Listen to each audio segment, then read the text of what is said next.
Требуется судовой врач для рейса в Индию сроком на 6 месяцев. Отплытие немедленно. 3000 франков в неделю.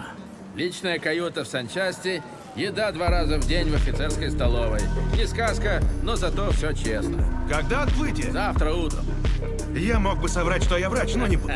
Так я и думал. Наш врач ушел в запой, выбирать не приходится. Фельдшер тоже покатит. Но я не фельдшер. Я помощник фельдшера. С февраля 40-го. Сам здоров как бык. Не сомневайтесь. То есть достаточной квалификации нет. У меня нет прошлого, но есть будущее. Вы не пожалеете. К тому же не вижу очереди из кандидатов. Вам повезло.